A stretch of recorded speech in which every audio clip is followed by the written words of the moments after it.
데일 카네기 인생 경영론. 데일 카네기 지음, 이종희 옮김, 이원찬 낭독.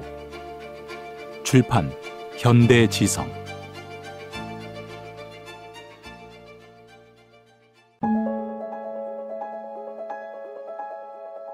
(1장) 나를 믿고 끝까지 가기.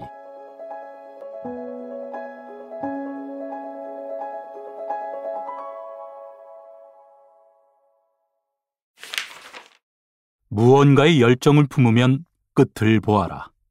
라이트 형제. 당신은 아들이 있는가? 그렇다면 아들에게 쥐어준 장난감이나 책이 아이의 삶을 변화시킬 수 있다는 것을 알고 있는가? 구체적인 사례를 들어보겠다. 1878년 그리스도 형제연합교회의 주교는 아이오와주 시더래피즈에 살고 있었다. 6월 어느 날 교회 업무차 여행 중일 때 그는 두 아들에게 주려고 기계와 관련된 장난감을 하나 샀다. 집으로 돌아오자 두 아들은 달려와 아버지를 맞이했고 그는 두 아들에게 말했다. 얘들아, 너희 주려고 사왔단다. 받으렴. 이어 그는 아들들을 향해 장난감을 던졌다. 하지만 이 장난감은 두 아이에게 곧장 가지 않고 깜짝 쇼를 선보였다. 천장까지 날아갔고 몇 초 동안 공중에 머물며 파닥이다가 마침내 바닥으로 떨어진 것이다. 아이들은 와 하고 소리를 지르며 달려가 장난감을 집었고 흥분으로 두 눈이 휘둥그레졌다. 그것은 코르크, 대나무, 종이로 만든 15cm 길이의 장난감 비행기였다.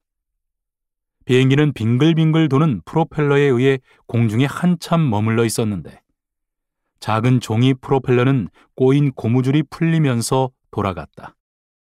장난감 덕분에 두 아이는 비행에 관심을 갖게 되었고 마침내 이 이야기를 읽는 모든 사람에게 영향을 미치는 비행기를 발명한 사람이 되었다.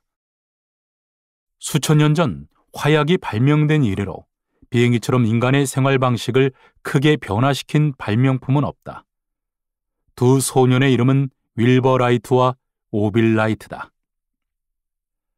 라이트 형제는 아버지가 사준 장난감 비행기를 산산조각 날 때까지 가지고 놀았다.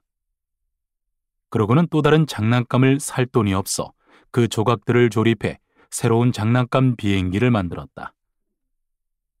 나중에 그들은 연을 만들고 날리기 시작했는데 품질이 꽤 괜찮아서 마을 다른 소년들이 돈을 주고 살 정도였다. 그때부터 윌버와 오빌 라이트는 하늘을 날고 싶다는 열망에 푹 빠졌다. 그들은 몇 시간이나 풀밭에 반듯하게 누워 스스로 만든 연이 공중에서 펄럭이는 것을 지켜보았고 제비와 참새 그리고 비둘기가 날아가는 모습을 지켜보기도 했으며 매가 날개를 펄럭이지 않고 30분 동안 바람의 부력을 받으며 높이 솟구치는 것도 주의 깊게 살폈다. 어느 날 형제는 신문 기사로 오하이오주 데이튼에서 베를린 출신의 오토 릴렌탈이라는 엔지니어가 비행하던 중 추락해 사망했다는 소식을 접했고 그 엔지니어의 시도에 깊이 감명을 받았다. 릴렌탈이라는 사람은 지난 몇 년 동안 때때로 활공을 해왔다. 그의 비행 방식은 어깨에 거대한 날개 한 쌍을, 몸에는 꼬리를 끈으로 묶는 것이었다. 때문에 릴렌탈은 비탈 아래로 달려내려가야 비로소 활공할 수 있었다. 하지만 이런 시도는 누구보다 비행에 더 근접한 것이었다. 이 기사를 읽은 것은 윌버와 오빌 라이트의 삶의 전환점이 되었다. 매가 공중에서 바람을 받아 활공하는 것처럼 인간도 그렇게 할 수 있다는 것을 릴렌탈이 입증했기 때문이다. 이내 윌버와 오빌 라이트는 하늘을 날아보고 싶다는 아이디어를 품었고 그것은 그 후 한평생의 열정과 집착이 되었다. 형제는 워싱턴 스미스소니언 협회에 편지를 보내 인간 비행에 대해 다룬 과학 논문 목록을 입수했고 열정적으로 논문들을 읽으면서 비행을 전문적으로 연구했다. 마침내 4년 동안의 연구를 마친 형제는 시험 삼아 직접 글라이더를 제작해 보기로 했다. 당시만 해도 자기들이 만든 기계가 시공간에 대한 개념을 대변혁시키고 세계 지리를 완전히 바꿀 것이라고는 생각하지 못했다. 하지만 그들의 발명품은 정확히 그런 목적에 부응했다. 비행기의 속도는 아주 빨라서 사람들은 60시간 안에 지구상에 어디든 갈 수 있었다. 비행기는 사람들이 생각하는 지구의 크기를 5분의 1로 축소시켰고 여러 면에서 10분의 1까지 줄였다. 오빌과 윌버 라이트는 자신을 과학자나 발명가로 생각했을까? 전혀 그렇지 않았다. 여가의 비행이라는 스포츠를 즐겼을 뿐이었다. 다른 사람이 스키나 등산 같은 스포츠를 즐기는 것과 다를 바가 없었다. 생계를 꾸려야 했던 때부터 형제는 오하이오주 데이튼에서 작은 상점을 운영했고 그곳에서 자전거를 팔고 수리했다. 꿈을 실현하는 유일한 시간은 가게를 닫고 난 이후의 저녁 시간뿐이었다. 그들은 3파운드를 들여 첫 글라이더를 만들었다. 여기에는 2쌍의 날개가 있었는데 날개 하나가 다른 날개 위에 올라간 형태였고 몸통이나 꼬리는 없었다. 하지만 글라이더가 날아갈 수 있도록 앞에 작은 장치는 하나 달고 있었고 아직 엔진은 없었다. 라이트 형제는 휴가 때 이 글라이더를 날려보기로 했다. 그들은 미국 기상청에 의뢰해 글라이더를 날리기 최적의 장소가 노스캐롤라이나주 키티호크의 킬데블 힐이라는 정보를 받아냈다. 그곳은 늘 바다로부터 강한 바람이 불어왔고 땅은 부드러운 모래로 가득했다. 그들은 키티호크에서 글라이더를 시험했고 나름 성공을 거두었다. 형제는 글라이더를 메고 비탈 아래로 달려내려가면서 공중에 떴다. 물론 공중에 머문 것은 고작 몇 초에 불과했다. 다음 해에 그들은 더 크고 나은 글라이더를 만들었다. 하지만 다시 한번 결과는 실망스러웠다. 윌버 라이트는 너무 실망한 나머지 인간은 앞으로 1000년 동안 비행하는 법을 배우지 못할 것이라고 단언했다. 어느 뛰어난 엔지니어가 그들을 격려하지 않았더라면 모든 비행 시도를 포기해 형제가 비행기를 발명하는 일은 없었을 것이다. 비행기계의 발전이라는 책을 펴낸 옥타브 샤누트로 라이트 형제의 시도를 높이 평가하고 격려함으로써 그들을 다시 비행에 나서게 했다. 라이트 형제가 키티호크에서 활강하는 모습을 본 뒤 그는 형제에게 결과가 좋지 않아 실망도 크겠지만 비행 거리에서는 모든 기록을 경신했고 이제 세상에서 가장 성공한 두 비행사가 되었다는 점을 잊지 말라고 조언했다. 형제는 옥타브 샤누트 같은 유명 인사에게서 그런 칭찬을 듣자 깜짝 놀랐고 동시에 다시 일어설 힘과 용기를 얻었다. 그들이 대학을 다니지 않아 기계공학에 대한 교육을 받은 적이 없는데도 그런 칭찬을 해주었다는 것에 더욱 놀랐다. 또한 옥타브 샤누트가 시카고 서부 엔지니어 협회를 대상으로 비행 실험에 관한 강연을 해달라고 윌버에게 요청했을 때 라이트 형제는 또 한 번 놀라면서 기뻐했다. 윌버 라이트는 비행기 날개에 미치는 바람의 영향에 대한 과학자들의 수치가 완전히 잘못되었다고 시카고 강연에서 지적했다. 동생 오빌은 형의 그러한 전면적 비판에 크게 놀랐다. 그래서 이에 대한 대책으로 오빌은 비행 관련 수치를 점검하기로 마음먹었다. 그는 45cm 정도 되는 길이의 나무 상자를 가져와 양쪽 끝을 부수어 터널을 만들고 바람을 일으키기 위해 한쪽 끝에 선풍기를 설치했다. 그리고 나무 상자 윗부분에는 유리를 끼워 넣어 작은 비행기가 날개의 크기와 모양에 따라 바람에 어떤 영향을 받는지 살필 수 있도록 만들었다. 당시 오빌은 자신이 만든 것이 세계 최초의 풍동이라는 것을 알지 못했으며 독학한 자전거 수리공에 불과한 자신이 박식한 과학자들이 수집한 풍압에 대한 모든 수치 도표가 완전히 틀렸음을 증명할 줄은 상상조차 하지 못했다. 오빌라이트가 이와 같은 풍동 검사를 얻은 지식이 없었더라면 라이트 형제는 물론 그 누구도 하늘을 날아가는 비행기를 만들지 못했을 것이다.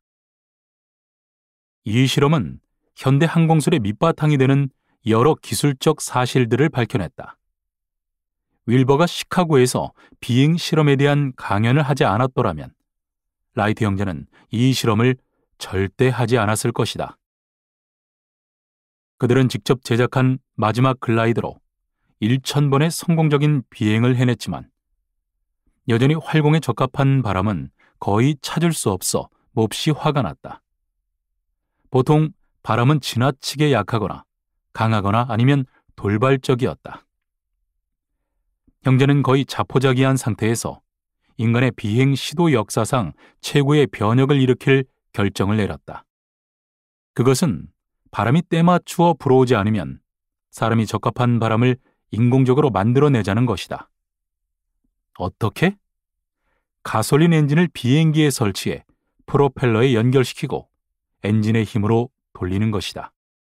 어떠한 제조사도 그들이 바라는 경량 모터를 만들지 않았으므로 그들은 밤 시간을 이용해 자신들의 자전거 가게에서 직접 모터를 제작했다.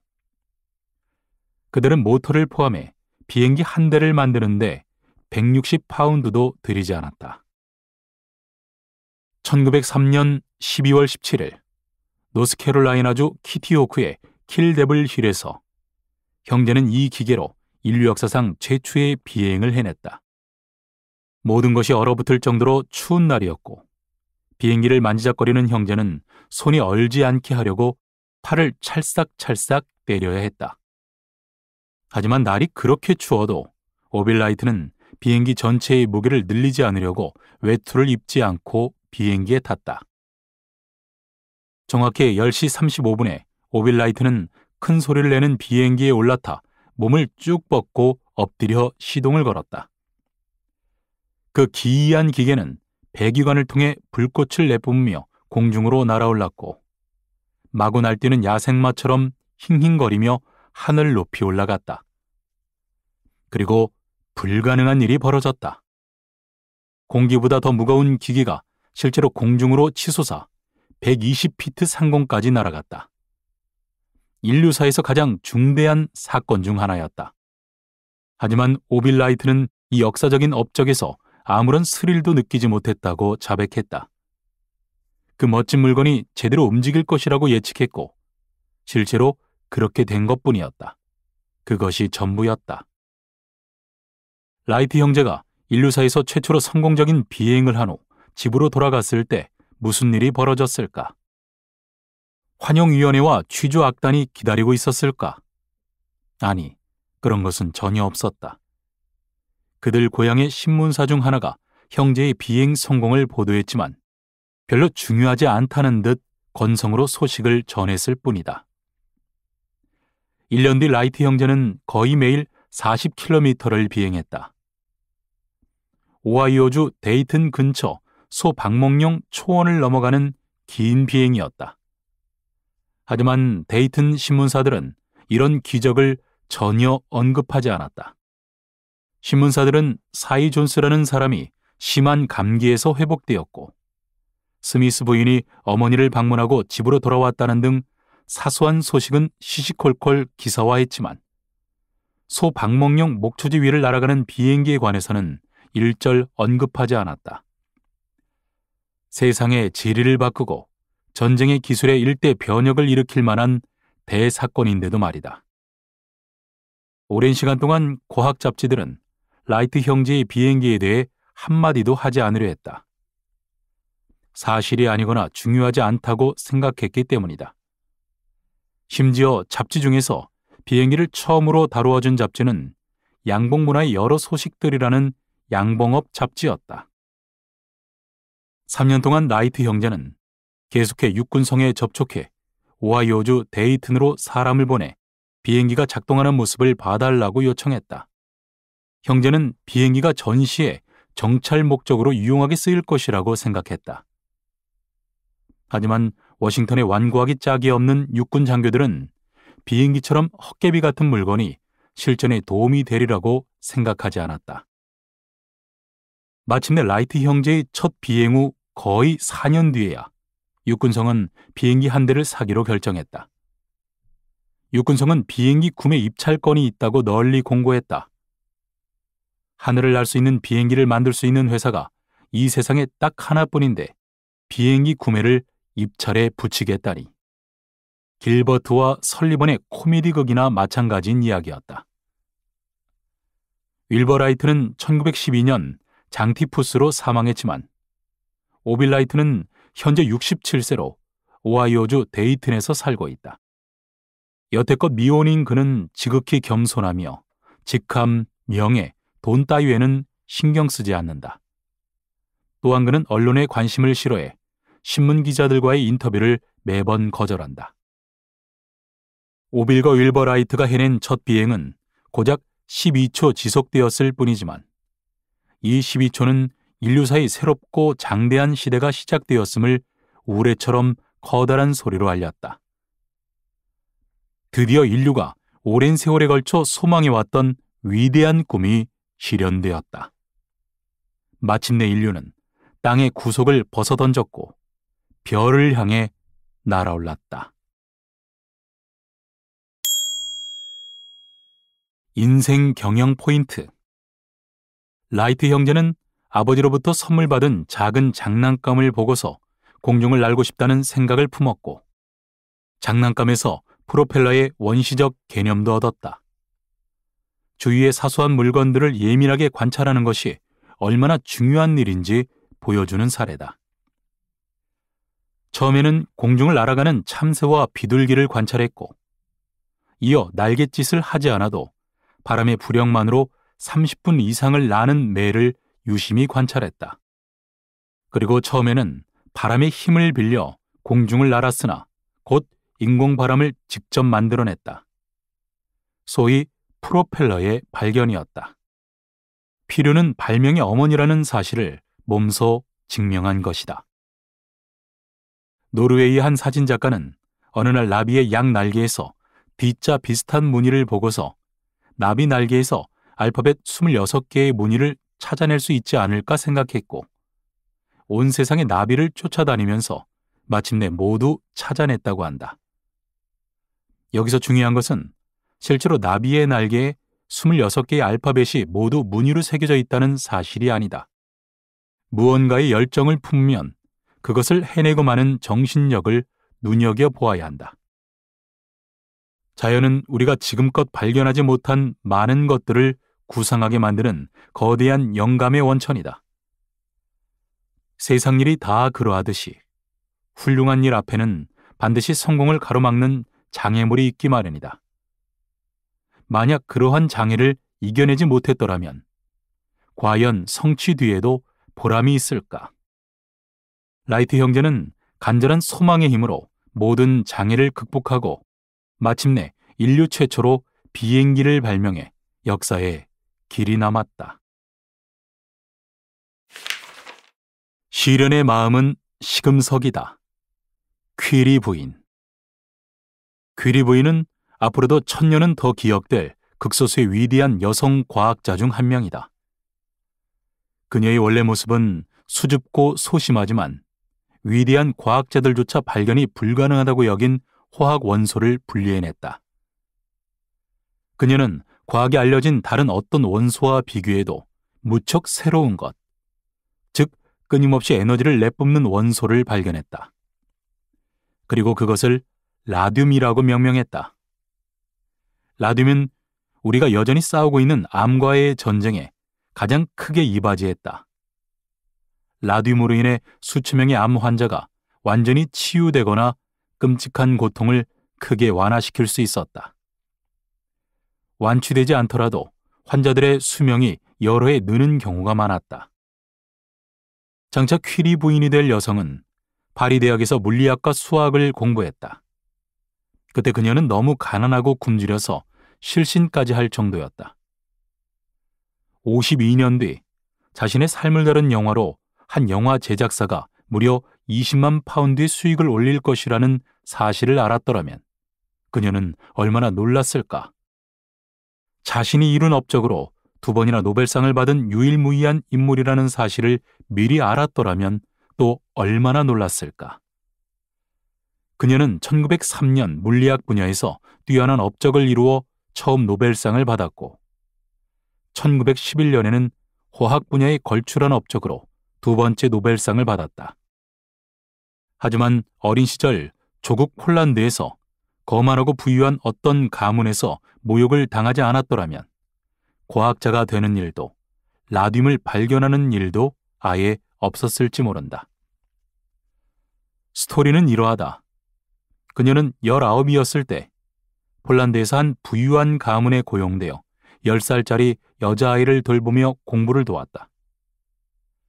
그러던 중 이 집의 장남은 성탄절 연휴를 보내기 위해 대학에서 집으로 돌아와 새 가정교사인 마리 퀴리와 함께 춤을 추고 스케이트를 타는 일상을 보냈다.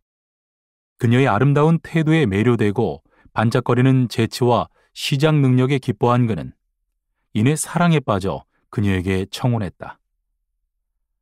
하지만 그의 어머니는 그 말을 듣고 거의 혼절할 뻔했고 아버지는 분노를 참지 못하고 길길이 날뛰었다.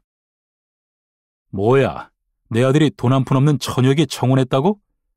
지위도 없고 남의 집에서 일하고 있는 천한 여자한테. 그녀는 이 모욕에 큰 충격을 받았다. 결혼에 대한 생각은 모두 접고 파리로 가서 공부하며 평생 과학자로 살기로 결심한 순간이었다.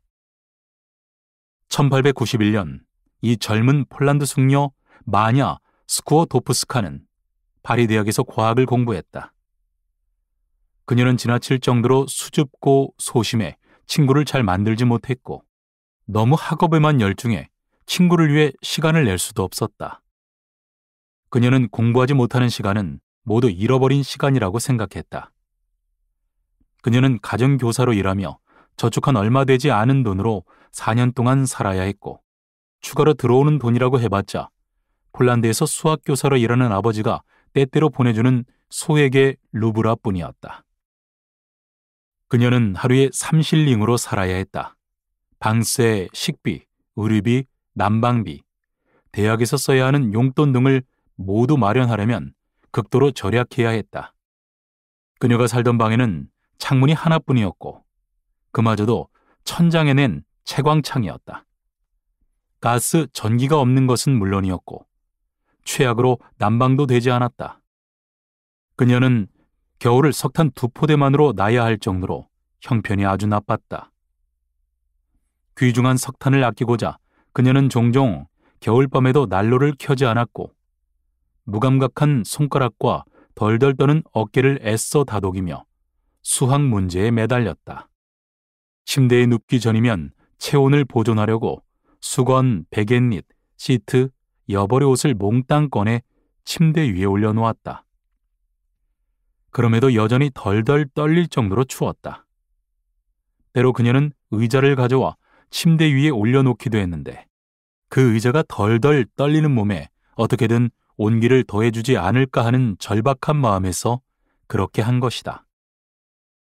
그녀는 요리할 식재료도 거의 없었을 뿐만 아니라 설사 있다 해도 귀중한 공부 시간을 빼앗긴다는 느낌 때문에 요리를 거의 하지 않았다. 때로는 얼마 남지 않은 빵에 버터를 발라 묽은 차를 곁들여 먹으며 몇 주를 버텨야 했다. 종종 어질어질하다가 비틀거리며 침대에 쓰러져 의식을 잃기도 했다. 의식이 돌아오면 그녀는 스스로 물었다. 내가 왜 기절했지? 그녀는 자기가 앓고 있는 병이 완만한 아사라는 것을 인정하기 싫었다. 한 번은 대학에서 수업을 듣던 중 기절했고 다시 의식이 돌아왔을 때 며칠 동안 체리 몇 개와 무 한 단만 먹었다는 것을 의사에게 실토해야만 했다. 하지만 파리의 어떤 다락방에 살던 이 여학생을 너무 안쓰럽게 보지 않아도 된다. 이 여학생은 10년 뒤에 세상에서 가장 유명한 과학자가 될 것이기 때문이다. 그녀는 학업에 극도로 열중했고 그야말로 지식에 대한 깊은 열망에 사로잡혀서 굶주림에 전혀 동요되지 않았다. 추위조차 그녀의 내면에서 불타오르는 불꽃을 꺼뜨릴 수가 없었다.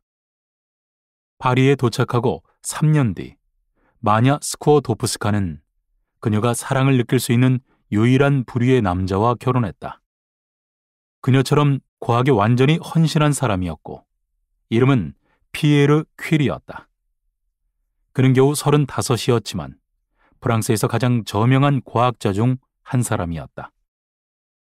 결혼하던 날 부부가 가지고 있던 세속적인 물건은 2대의 자전거가 전부였다. 신혼여행도 자전거를 타고 프랑스 시골 지역을 돌아보는 것에 불과했다.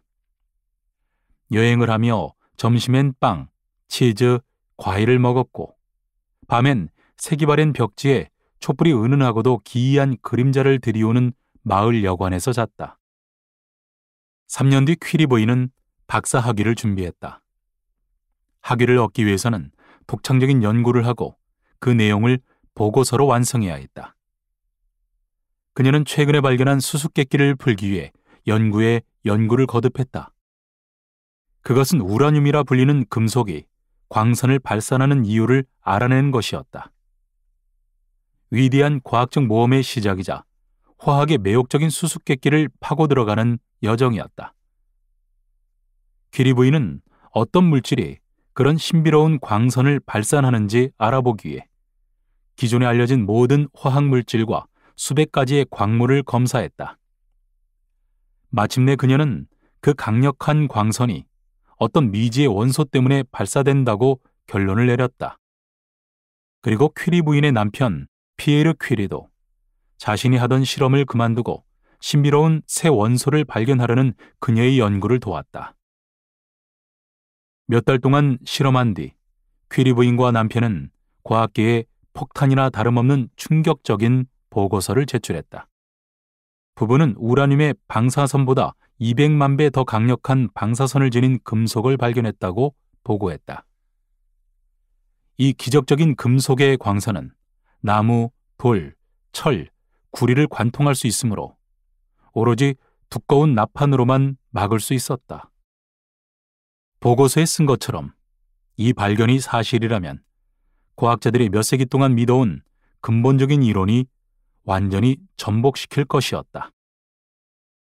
그들은 이 기적적인 물질을 가리켜 라듐이라 명명했다. 이전에 라듐과 조금이라도 비슷한 원소는 전혀 없었다. 이것은 깜짝 놀랄 정도로 다른 모든 금속과 달라서 냉철한 과학자들은 그런 금속이 존재할 수 있는지조차 의심했다. 그들은 증명을 요구했다. 순수한 라듐을 보여주면 관찰하고 검사하고 원자량을 알아내겠다는 것이었다.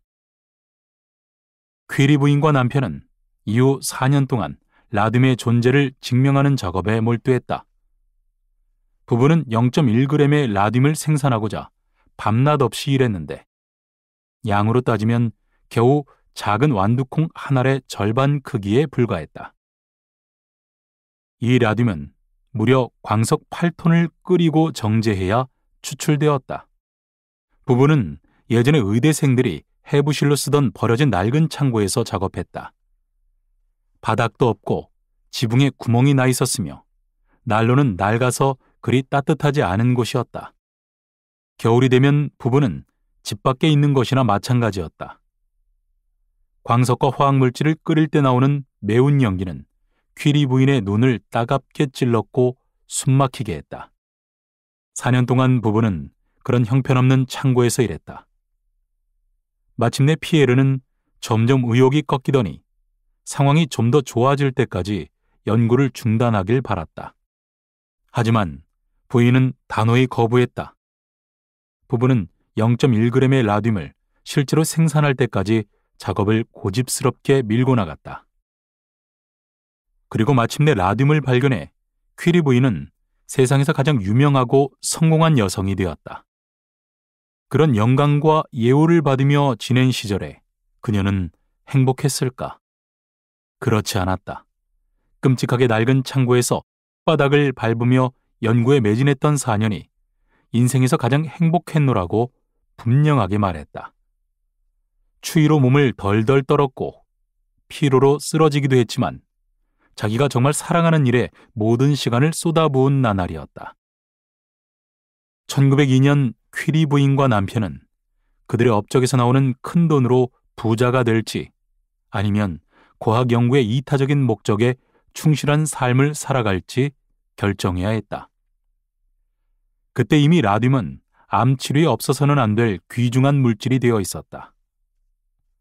라듐 수요는 점점 늘었고 퀴리 부인과 남편 이외에 그 누구도 라듐을 생산하는 법을 알지 못했다. 부부는 마음만 먹는다면 라듐 추출법에 대한 특허를 출원해 전 세계에서 생산되는 모든 라듐에 대해 사용료를 받을 수도 있었다. 라듐은 생산하면 곧바로 수익을 낼 것이므로 퀴리 부부가 상업적인 라듐 제조자로부터 사용료를 받는다고 해도 부부를 비난할 사람은 없을 것이다. 그런 막대한 사용료는 부부와 두 딸에게 평생 동안 수익을 보장하고 힘들고 단조로운 일에서 벗어나게 하며 심화 연구를 위한 멋진 연구소를 지을 수 있게 해줄 것이다. 하지만 퀴리 부인은 자신의 발견에 대해 단 한 푼의 돈도 받지 않겠다고 선언했다. 그것은 인간의 본성에 대해 다시 깨닫게 하는 일대의 사건이었다. 그녀는 이렇게 말했다. 돈을 받는 건 있을 수 없는 일입니다. 과학 정신에 위배되는 일이니까요. 게다가 라듐은 질병 치료에 활용될 겁니다. 환자를 도와야 할 상황에서 그걸로 이득을 보려 한다는 건 있을 수 없는 일이에요. 그녀는 예수와 같은 이타심으로 엄청난 부와 상대적 빈곤, 그리고 편안한 삶과 봉사하는 삶 사이에서 모두 후자를 선택하는 결단을 내렸다. 인생 경영 포인트. 퀴리 부인은 대부분의 여성이 과학 분야에 진출하지 못했던 시대에 각기 다른 분야에서 노벨상을 수상하는 커다란 업적을 남긴 위대한 과학자다. 노벨상을 받은 최초의 여성이며 노벨상을 2번 받은 최초의 인물이고 서로 다른 분야에서 수상한 것으로는 역사상 유일하다. 퀴리 부인의 위대한 점은 가난한 시절에 자신이 품었던 고결한 학문의 정신을 끝까지 간직했다는 데 있다. 그녀는 과학과 부귀영화는 함께 갈 수 없다고 생각하고 학문에 임했다. 뿐만 아니라 어린 시절 극도의 가난을 겪었기에 부인은 타인의 고통에 공감하는 능력도 갖고 있었다. 때문에 암 환자가 라듐 치료를 받아야 하는데 돈이 없어서 치료를 포기할 때의 고통을 상상하고 라듐 발견으로 인한 막대한 로열티가 예상되는데도 흔쾌히 포기할 수 있었다. 만약 돈을 벌 생각으로 라듐을 발견하려 했다면 4년간 헛간 실험실에서의 극심한 고통은 견뎌내지 못했을 것이다. 인생에서 가장 바람직한 모습은 무슨 일이 되었든 자기가 정말로 좋아하는 일을 실천하는 것이다. 라듐을 발견하기로 마음먹은 뒤에는 라듐 위에 다른 어떤 것은 전혀 생각하지 않은 퀴리 부인처럼 말이다. 뚜렷한 목표 의식이 있어야 비로소 목표에 도달하는 것이 인생의 이치다. 논어에는 어떤 남자가 어떤 여자를 아주 사랑하는데 길이 너무 멀어 가지 못한다고 불평하자 남자가 여자를 진정으로 사랑하지 않는 것이라고 지적하는 다음과 같은 문장이 나온다. 당체의 꽃이여 바람에 펄럭이는구나. 어찌 님을 생각하지 않으리요마는 집이 너무 멀구나. 공자님이 말씀했다. 생각이 모자라는 게지 어찌 멀다 할 수 있을까. 정말로 사랑한다면 모든 장애를 이겨낼 수 있다. 시르는 마음의 진정한 시금석이라는 말은 그런 이유에서 비롯되었다. 무언가에 미쳐본 적이 있는가? 플로렌즈 지그펠드. 24년 동안 지그펠드 폴리스라는 연극은 브로드웨이의 무대 위에서 최고로 반짝였다. 어떤 시사 풍자극도 그토록 화려하게 무대에 오르거나 그런 즐거운 함성 속에서 찬사를 받지 못했다. 또 어떤 시사 풍자극도 그처럼 많은 돈을 벌어들이거나 많은 돈을 잃어보지도 못했다. 플로렌즈 지그펠드는 지구상에 있는 어떤 남자보다도 미녀들의 전화번호를 많이 알고 있었다. 그가 갖고 있던 푸른 미녀 명단이라는 수첩에는 매력이 넘치는 수천 명의 여자들의 이름, 주소, 전화번호가 적혀 있다. 매일 50에서 60명의 출세하려는 젊은 비너스들이 그의 앞에서 미모를 뽐내며 지그펠드의 날카로운 평가를 받으려고 애썼다. 미국의 미녀들을 찬미하는 신사라는 별칭을 그는 자랑스럽게 여겼다. 실제로도 적절하고 마땅한 칭호였다. 그는 종종 눈에 잘 띄지 않는 평범하고 수수한 여자를 데려와 신비롭고 매혹적인 미녀로 변신시켜 무대에 올리곤 했다. 지그펠드의 무대에 오르려면 무엇보다도 우아한 몸매와 품위를 갖추어 그를 매혹시켜야 했다. 미녀를 에워싼 화려한 분위기는 지그펠드가 얼마든지 제공할 수 있었다. 지그펠드는 화려함의 측면에선 마치 동양의 전제 군주처럼 제왕적으로 굴었다. 배우의 의상에 아낌없이 돈을 썼고 돈으로 살 수 있는 가장 아름다운 직무를 얻고자 유럽, 인도, 그리고 아시아 시장을 샅샅이 뒤졌다. 의상의 안감조차 최상급 비단을 써야 한다고 고집했다. 피부에 닿는 옷감이 부드럽지 않으면 스스로 아름답다고 느끼지 않는다는 것이 그의 지론이었다. 심지어 자신이 염두에 두던 특정 카우보이 무리가 쓸 적절한 모자를 찾기 위해 석 달 내내 쇼보트의 제작을 뒤로 미루기도 했다. 한 번은 제작에 5만 파운드를 들여 단 한 차례 무대에 올린 뒤 작품을 폐지하기도 했다. 왜?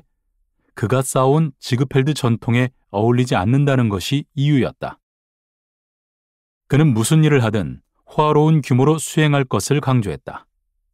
매일 수백 명과 연락을 주고받았다.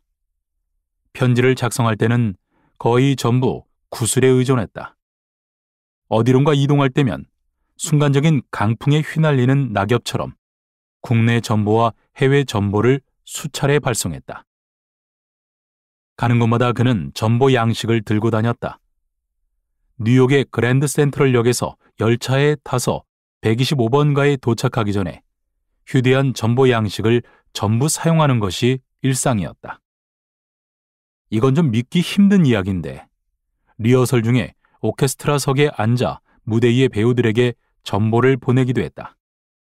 심지어 소리쳐서 부를 만큼 가까이 있는 사람들에게도 정보를 보냈다. 한 번은 창문 밖으로 상만신을 내밀면서 반대편 창문에 있는 사람에게 이렇게 소리를 지른 적도 있었다. 이봐, 정보 보냈잖아. 왜 답장 안 해?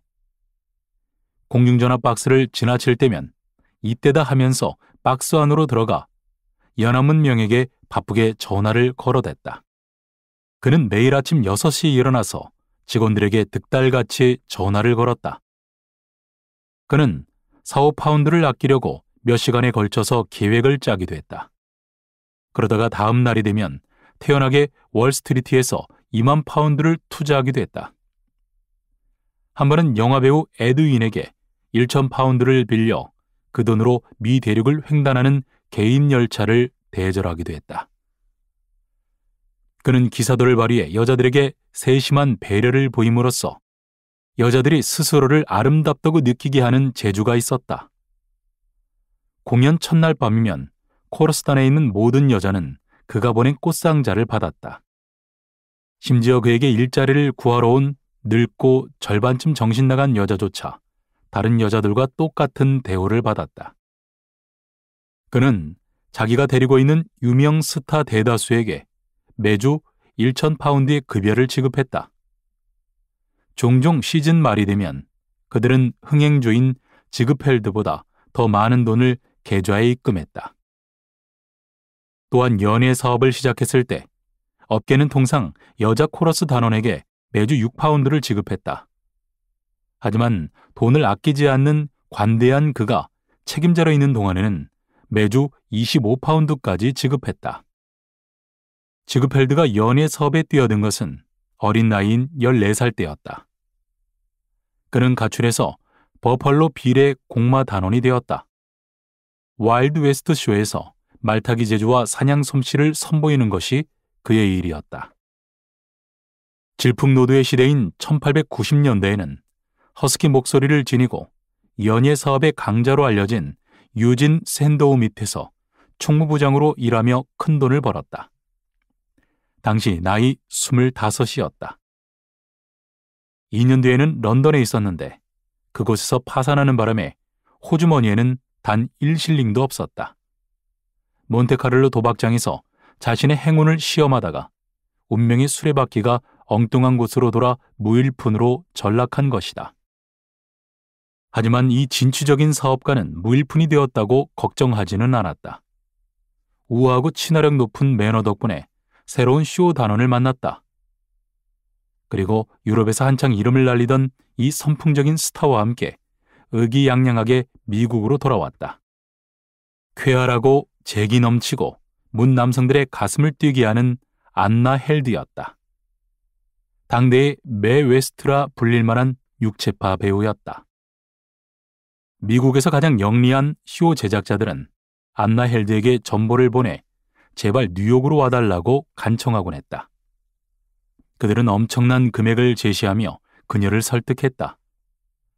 그렇지만 안나 헬드의 마음을 사로잡은 것은 수중에 돈 한 푼 없는 무명인사 27의 플로렌즈 지그펠드였다. 그는 안나의 분장실로 들어가 마음을 사로잡았고 출연 계약을 했으며 덕분에 갑자기 유명해졌다. 안나 헬드는 미국에서 즉각 센세이션을 일으켰다. 그녀는 미국인들의 넋을 빼놓았다. 코르셋, 얼굴용 파우더, 모자, 향수, 말, 칵테일, 강아지, 시가 등 온갖 제품이 그녀의 유명세를 이용하려고 그녀의 이름을 가져다 상품명으로 썼다. 미국의 동부 해안부터 서부 해안에 이르기까지 수많은 사람들이 그녀의 이름을 소리 높여 외치며 샴페인으로 건배했다. 그리고 1년도 되지 않아 지그펠드는 그녀와 결혼했다. 오랜 세월이 흘러 그는 안나 헬드와 이혼했고 이어 빌리 버크와 황홀한 사랑에 빠졌다. 그녀를 만난 다음 날 그는 아예 꽃집 하나를 통째로 사들여 그 안에 있던 꽃들을 전부 그녀의 집에 보냈다. 스위트 피와 난초, 카네이션부터 쇼윈도에 있던 오렌지 나무까지 하나도 빼놓지 않고 몽땅 보냈다. 꽃을 받은 빌리 버크가 전화로 감사하다는 말을 전하려고 했지만 계속 통화 중이라 그럴 수 없었다고 불평하자 아예 그녀만이 사용할 수 있는 황금 전화를 설치했다. 그녀가 전화했음을 금방 알아차리기 위해 특별한 벨소리가 울리도록 조치하기도 했다. 지그펠드는 우유부단하게 망설이며 시간을 끌길 좋아했다. 그는 단칼에 결심하는 것을 혐오했다. 평소 당밀 알사탕 상자를 책상에 놔두곤 했는데 한 친구가 그에게 정말 당밀을 좋아하냐고 묻자 이렇게 답했다. 왜 저걸 먹는지 알려줄게. 전부 검은색이잖아. 그래서 뭘 먹어야 할지 결정할 필요가 없어. 그냥 꺼내 먹기만 하면 되는 거야. 자신의 시사풍자극에는 세상에서 가장 유명한 희극인을 고용했지만 정작 그들의 익살스러운 모습에 그가 웃음을 터뜨린 적은 단 한 번도 없었다. 에드윈, 에디 켄터, 윌 로저스 중 누구도 그를 방긋 웃게 만들지 못했다. 그는 언제나 냉정하고 침착해 배우들 사이에서 얼음물이라는 별명으로 불렸다. 지그펠드 폴리스의 초연 개봉일은 24년 동안 한결같이 뉴욕에서 화제였다. 고급 리무진들이 몰려 길이 막혔고 비단 모자를 쓰고 흰 담비 모피를 두른 사람들이 극장의 로비를 가득 메웠다. 머리가 잘 돌아가는 투기꾼들은 지친 사업가들에게 앞줄 두 좌석을 60파운드라는 높은 가격에 팔았다. 무대 뒤는 시끄러운 외침과 소동으로 가득했다. 의상 담당자와 배달원은 서로 바삐 움직이다가 부딪히는 것이 예사였다. 무대 공포증이 있는 희극인들은 무대 뒤에서 대기하며 대사를 중얼거렸다. 여자 코러스들은 몹시 흥분한 채로 자기가 입을 옷을 열심히 찾아다녔다. 이런 정신 나간 듯한 혼란 속에서도 차분하고 냉정하고 평온한 사람은 지그펠드뿐이었다. 공연장의 손님들은 뉴욕의 멋진 행사를 위해 세련된 연미복을 입고 흰 넥타이를 맨 채 극장에 나타났다. 하지만 지그펠드는 평소와 마찬가지로 평범한 회색 비즈니스 양복을 입었다. 그는 심지어 특별한 좌석에 앉지도 않았다. 그는 그저 발코니와 이어지는 계단에 서서 폴리쇼를 지켜보았다. 1929년 월스트리트가 붕괴되자 미국 미녀들을 찬미했던 지그펠드의 경력도 막을 내리고 말았다. 레뷰계에 불황이 들이닥쳤고 세상에서 가장 스펙터클한 장관을 위해 출연 의상과 장식에 거금을 퍼부었던 이 마술사는 임대료도 지급할 수 없었다. 그나마 마지막 공연은 그의 배우들과 고용인들이 부분적으로 자금을 대서 겨우 상연할 수 있었다. 지그펠드는 1932년에 캘리포니아에서 죽었다. 죽기 직전 혼수 상태에 빠져 있을 때는 레뷰 풍자극을 주의하고 있다고 착각했다. 그러나 무대라고 생각한 곳은 하얀 벽지로 도배한 병실이었고 오케스트라는 초라한 라디오 한 대에 불과했다. 또한 무대의 직원은 겁에 질린 그를 수발하는 간병인 한 사람뿐이었다. 그의 입술은 바싹 말랐고 두 눈은 고열로 붉게 충혈되어 있었다. 하지만 그는 침대에서 벌떡 일어나 앉아 보이지 않는 출연자들에게 커다란 목소리로 지시를 내렸다. 커튼! 그는 소리쳤다. 빠른 음악, 조명! 마지막 피날레, 준비해! 그러고는 마지막으로 나직이 중얼거렸다. 훌륭해. 아주 좋았어. 시오, 아주 좋았어.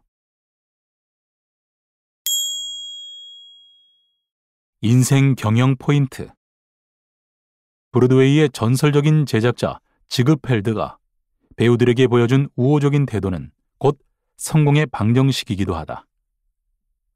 그의 우아하고 친화력 높은 매너는 좋은 인간관계를 확립하는 데 도움을 주었다. 때문에 몬테카를로 도박장에서 전 재산을 날리는 인생 최악의 위기에서도 당대 최고의 유럽 여배우를 섭외하며 금방 재기할 수 있었던 것이다. 지그펠드는 레뷰극에 가진 것을 모두 쏟아부었다. 평범한 여자를 배우로 발탁했더라도 모든 노력을 기울여 그녀를 스타로 만들었다. 배우들과 무대 소도구에 거금을 사용하는 것도 아까워하지 않았다. 한평생 사람들을 즐겁게 만드는 쇼 비즈니스의 집념을 불태웠고 꿈과 현실이 구분되지 않을 정도로 환상적인 무대를 만들기 위해 온갖 정성을 기울였다. 그런 집념은 죽기 전 혼수 상태에서 그가 한 말에서도 그대로 드러난다. 쇼는 계속되어야 해. 지그펠드가 보여준 것과 같은 무언가에 자신을 온전히 쏟아붓는 열정과 몰입이 없다면 인생은 얼마나 재미없을까. 일찍이 옛 사람들은 인생은 뜻과 기상으로 살아가는 것이라고 했다. 무언가에 미쳐보지 않은 사람은 절대 인생의 재미를 모를 것이다. 오직 지금 이 순간만을 생각하라.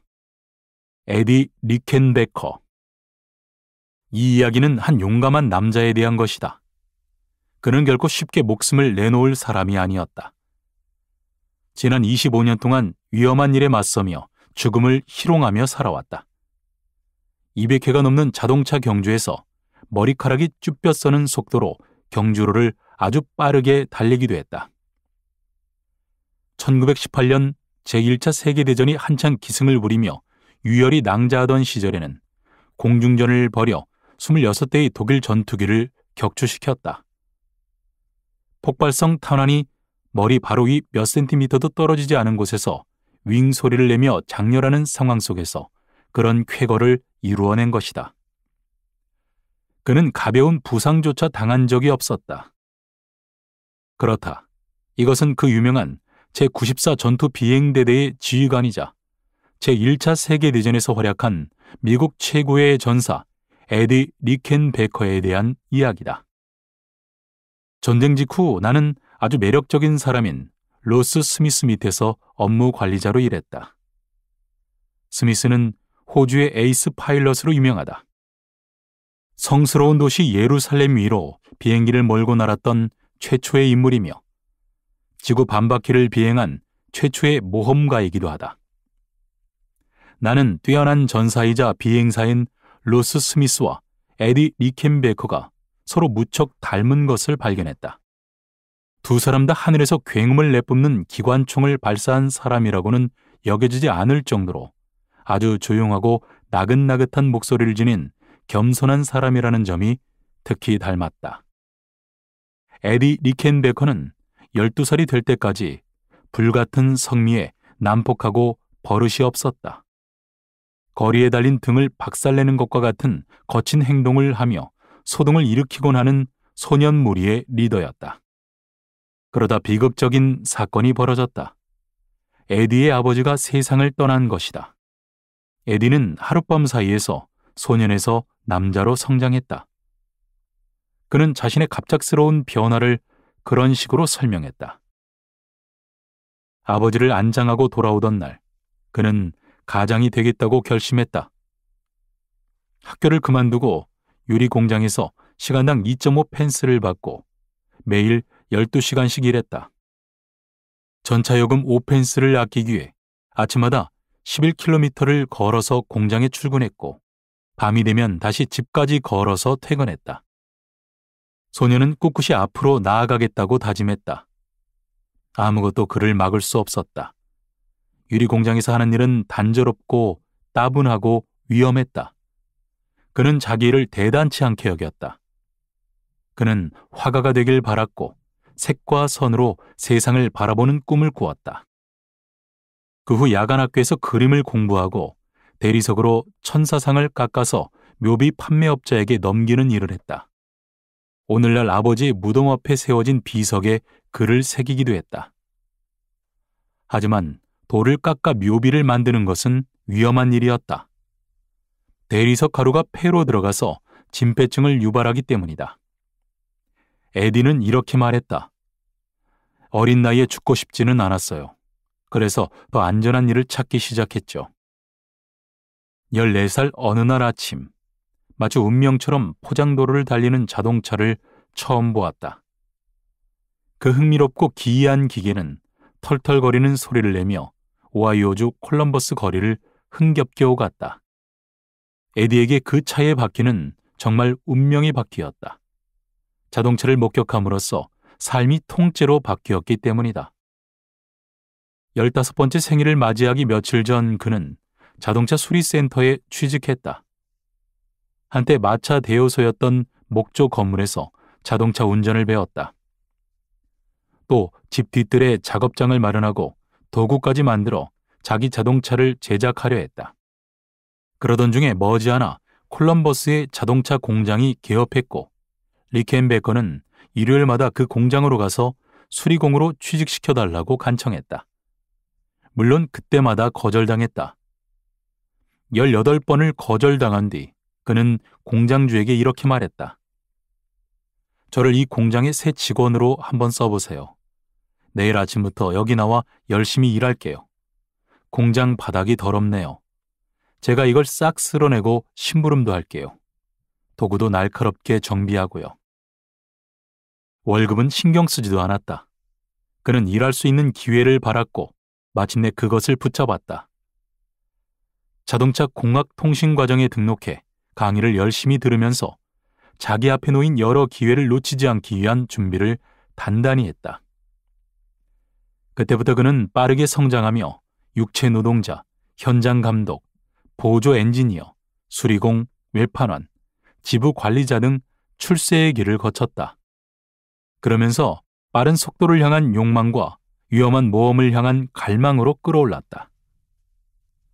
카레이서의 화려함, 관중들이 보내는 찬사, 경주에서 생겨나는 흥분, 이런 것들이 마음을 사로잡은 것이다. 그는 그 일을 하기 위해서는 성격을 바꾸어야 한다는 것을 잘 알았다. 그래서 자신의 불같은 성미를 단호하게 제어하기 시작했다. 욱하는 성격을 자제하는 힘을 길렀고 자연스러워질 때까지 억지로 미소를 지었고 마침내 그 미소로 유명해졌다. 자동차 경주는 아주 고된 일이라 강철 같은 정신력을 필요로 했다. 그는 술과 담배를 끊었고 매일 밤 10시면 규칙적으로 잠자리에 들었다. 그리고 25이 되었을 때 에디 리켄베커는 경주로를 질주하는 가장 유명한 카레이서 중 한 사람이 되었다. 재미있는 점은 지난 30년 동안 자동차로 수십만 킬로미터를 운전했음에도 불구하고 그는 운전면허를 가진 적이 없었고 심지어 지금도 그렇다는 것이다. 그는 행운의 부적 같은 것은 믿지 않는다. 친구들은 토끼발, 작은 편자, 코끼리 행운 부적을 건네주곤 했지만 기차로 미 대륙을 횡단하던 어느 날 창문을 올리고 모든 행운 부적을 캔자스주 평원에 내버렸다. 미국이 제1차 세계대전에 참전할 때 에디 리켄베커는 자동차 경주업계의 우상이었다. 이때 에디는 존 조지프 퍼싱 장군의 운전기사로 일하고자 배를 타고 프랑스로 갔다.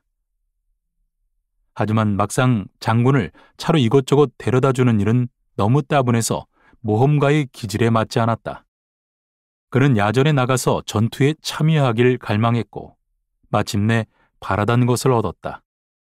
그는 기관총에 달린 전투기를 몰게 되었고 단 18개월 만에 전쟁 영웅으로 명성을 떨쳤으며 새 국가로부터 훈장을 받으며 업적을 인정받았다.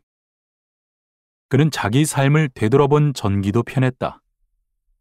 이 책은 총 370쪽 분량으로 빠르게 읽을 수 있으며 그의 전투 및 비행 경험에 대한 장대한 이야기를 담고 있다.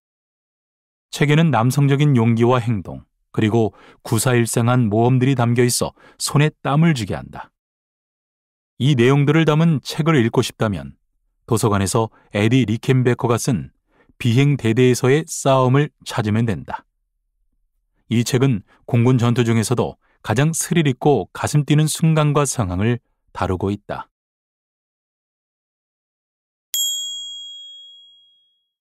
인생 경영 포인트. 사람은 누구나 태어날 때부터 자기에게 딱 알맞은 직업이나 일이 정해져 있다. 단지 환경의 방해로 그것을 발견하지 못할 뿐이다. 혹은 발견했더라도 보수나 전망이 좋은 일이나 출세가 보장되는 일을 하기 위해 그것을 포기하기도 한다.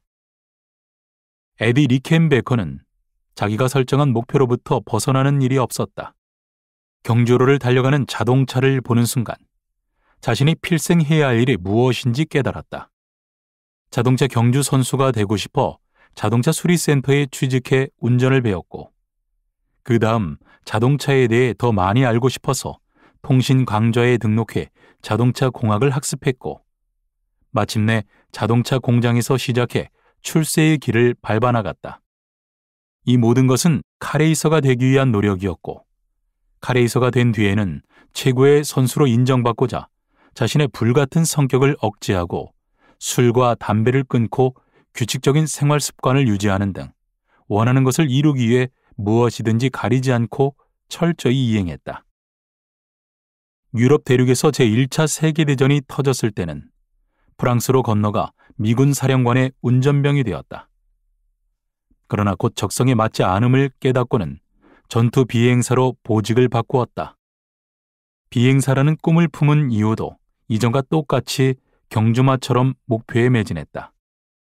목표 달성 과정에서 생겨날지도 모르는 손해나 위험은 전혀 고려하지 않았다.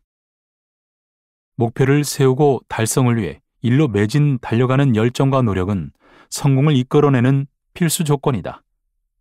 이것을 간단하게 요약하면 다음과 같다. 밥 먹을 땐 밥 먹는 것만 생각하고 공부할 땐 공부할 것만 생각하고 사랑할 땐 오로지 사랑만 생각하라. 지금 하고 있는 일을 하다 죽어도 여한이 없는가? 로런스 티베트. 1922년 로런스 티베트는 로스앤젤레스에서 아내를 부양하려고 애쓰며 힘든 시기를 보내고 있었다. 그는 일요일이면 교회에 나가서 합창단에서 노래했고 때때로 결혼식 축가를 불러달라는 요청을 받고 오, 내게 약속해 주어를 부르고 1파운드를 받기도 했다. 그는 몇 년 동안 공부했지만 아무런 성과도 거두지 못했다. 하지만 친구 루퍼트 휴즈는 그를 믿으며 이렇게 말했다. 너는 훌륭한 목소리를 가지고 있으니 뉴욕으로 가서 공부를 해보는 게 좋겠어. 친구로부터 받은 간단한 격려는 티베트의 인생에서 전환점이 되었다. 용기를 내어 500파운드를 빌려 동부로 떠났다. 만약 뉴욕에서 성공하지 못했다면 그는 캘리포니아로 돌아와 화물 자동차를 팔며 생계를 이어가야 했을 것이다. 그것이 1922년의 일이다. 현재 로런스 티베트는 할리우드에서 거액을 받고 노래 재능을 마음껏 발휘하는 중이다. 당신은 아마도 악당의 노래, 초승달, 그리고 쿠바 영과 같은 영화에서 그가 노래하는 모습을 보았을 것이다. 이제 사람들은 라디오에서 그의 감동적인 목소리를 들을 수 있다. 지금은 노래 한 곡을 불러주고 1분에 60파운드 혹은 1초에 1파운드를 벌어들인다는 이야기를 들으면 그의 일생에 더 흥미를 느낄지도 모르겠다. 1922년 로런스 티베트는 너무나 가난해서 도시에 살 형편이 되지 않았다. 그래서 그는 시골에서 집을 빌렸다. 다행스럽게도 그 월세집은 포도밭 가운데에 있어서 포도를 공짜로 먹을 수 있었다. 그는 그 당시 포도 외에는 먹을 게 거의 없던 적도 있었다고 했다. 월세는 고작 한 달에 2파운드 10실링이었지만 그 적은 금액마저도 때로는 가수 수입으로 충당할 수가 없었다. 한 번은 월세를 10달이나 밀려서 포도를 따고 가지를 잘라내는 일로 빚을 갚아야 했다. 그는 매달 1파운드를 내기로 하고 피아노를 빌렸지만 거실에 둘 수는 없었다. 집이 당장이라도 무너질 듯 낡은 데다 가파른 비탈에 있었기 때문이었다. 게다가 집 앞부분은 높은 기둥으로 지탱되고 있었다. 피아노가 집 바닥을 뚫고 떨어져 포도나무 사이로 구르면서 아랫마을로 도망가지 않을까 걱정될 지경이었다. 뉴욕에 처음 왔을 때는 메트로폴리탄 오페라 하우스의 가장 저렴한 좌석 티켓조차도 구입하지 못할 정도로 형편이 어려웠다. 그는 10실링을 내고 겨우 입석 티켓을 사서 웅장한 메트로폴리탄 오페라 하우스 뒤쪽 구석에서 유명한 안토니오 스코티와 메리 가든의 화려한 무대를 보고 들었다. 그 시절 그는 친구들에게 돈을 빌려야만 방세를 내고 음악 수업을 받을 수 있었다. 하지만 10년 뒤 그는 메트로폴리탄의 위험 있는 무대 위를 성큼성큼 걸어다녔고 청중들의 격렬한 환호 속에서 단일 공연에서만 무려 22번의 커튼콜을 받았으며 세상에서 가장 유명한 바리톤 중 한 사람이 되었다. 매년 훌륭한 목소리를 지닌 야심찬 젊은이 수백 명이 명성과 부를 차지하려는 열망을 품고 뉴욕으로 온다. 나는 그들 중 얼마나 많이 이들이 실패하는지 궁금했다. 로런스 티베트에게 물어보자 그는 1,000명 중에 999명 정도는 실패한다고 했다. 대다수가 훌륭한 목소리가 없어서가 아니라 목소리를 어떻게 써야 하는지 몰라서 실패한다고 덧붙였다. 쇼맨십에 재능이 없고 관중을 매혹시키지 못하고 노래에 메시지를 담아 전달하지 못하며 호소력 있게 청중을 전염시키는 능력이 없어서 실패한다는 것이다. 로런스 티베트는 캘리포니아주 베이커즈필드에서 어린 시절을 보냈다. 몇 년 동안 그의 아버지는 카우보이로 일했다. 말을 타고 목장을 달리면서 울타리를 수리하고 소에게 낙인을 찍으면서 소를 훔치려는 도둑들과 맞서 싸우는 것이 일이었다.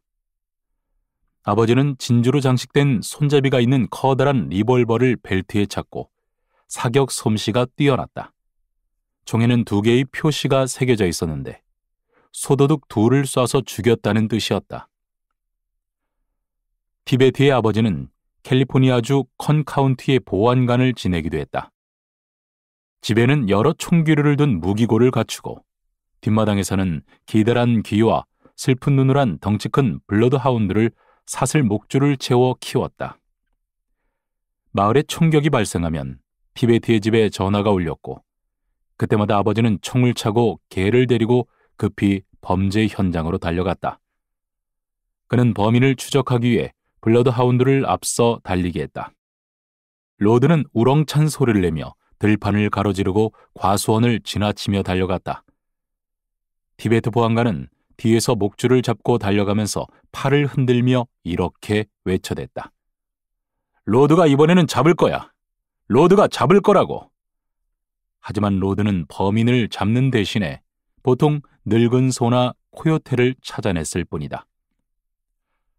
보안관 업무는 어린 로런스 티베트에게 엄청나게 흥분되고 화려한 일처럼 보였고 어린 시절에 자기도 아버지처럼 보안관이 되어야겠다고 결심했다. 그러다 갑자기 비극적인 사건이 벌어졌다. 서부에서 가장 악명 높은 은행 강도이자 총잡이인 짐 머키니와의 총격전에서 아버지가 사망한 것이다. 그 일은 로런스 티베트의 삶을 완전히 바꾸어 놓았다. 그의 아버지는 무척 독실한 사람이어서 담배, 춤, 카드놀이와 연극 공연을 아주 싫어했다. 아버지가 그렇게 돌아가시지 않았더라면 자기는 절대 가수 겸 배우가 될 수 없었을 것이라고 티베트는 내게 말했다. 아버지의 가르침이 여전히 그에게 강력한 영향을 미치고 있어서 심지어 오늘날에도 그는 한 해에 1개 이상의 권련을 피우지 않는다.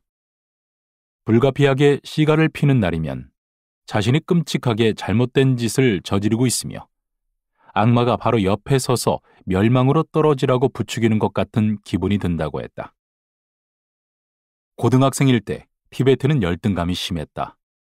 어머니는 하숙집을 운영했다. 그는 옷이 한 벌밖에 없었는데 그나마 있는 바지는 키가 작아서 엄청나게 짧았으며 여자친구에게 아이스크림을 넣은 탄산음료를 사줄 돈도 없었다. 친구들은 이런 그를 무시하고 아무런 관심도 보이지 않았다. 그는 어떻게든 유명해지겠다고 다짐했고 이름을 떨칠 수 있는 방법을 찾았다. 그러나 합창단원이 되고자 했으나 아무도 받아주지 않았고 고등학교 연극에서 역할을 맡고 싶었지만 누구도 원하지 않았다. 캘리포니아 출신 중 가장 유명한 가수가 될 운명이었던 소녀는 고등학교 콘서트에서 노래를 부르고 싶었지만 거절당했다. 목소리에 담긴 빛나는 재능은 21살이 되기 전에는 빛을 발하지 못했다. 티베트는 가장 위대한 음악은 사람을 감동시키는 것이며 미국의 대중음악 상당수가 그렇다고 말한다. 완벽한 날의 끝은 여태까지 만들어진 노래 중 가장 대중적인 것으로 500만 명이 음반을 샀다. 로런스 티베트는 소박한 노래가 진정으로 훌륭한 노래라고 말한다. 그는 자기 노래 올드맨 리버와 더 랩소디인 블루가 위대한 작곡가들이 쓴 어떤 곡보다도 훌륭하다고 믿는다.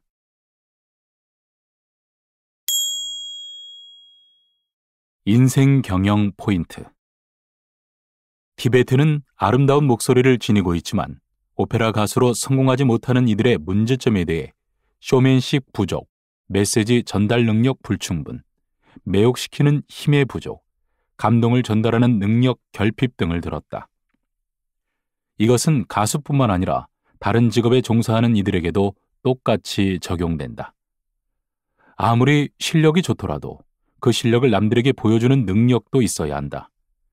티베트가 청중을 매혹시킨 힘은 아름다운 목소리뿐만 아니라 가수가 되기까지 고생을 극복하면서 지속적으로 확인했던 소망, 즉 무슨 일이 있어도 가수가 되어야겠다는 간절함에서 비롯되었다. 그리스 신화 속 오르페우스가 죽은 아내 유리디체를 부활시키기 위해 저승으로 찾아가 절절하게 노래를 불러 지하세계의 왕을 감동시킨 것처럼 말이다. 티베트는 보안관이었던 아버지가 악당과의 총격전에서 돌아가신 일이 자기 인생을 결정적으로 바꿔 놓았다고 말했다. 아버지의 비극적 죽음과 오페라 가수로서의 길은 별 상관이 없어 보이는데 왜 그렇게 말했을까? 이 사건은 아버지의 투철한 직업의식을 확인한 계기였을 것이다. 아버지는 보안관 업무를 위해 자신의 목숨까지 내놓았다. 그 일을 겪으며 티베트는 스스로 물어보았을 것이다. 나는 가수가 되기 위해 목숨을 내놓을 각오가 되어 있는가? 우리가 무슨 일을 하든 그것을 하다가 중도에 죽어도 여한이 없다는 각오로 자신의 일에 매달릴 때 비로소 남다른 성공을 거둘 수 있다.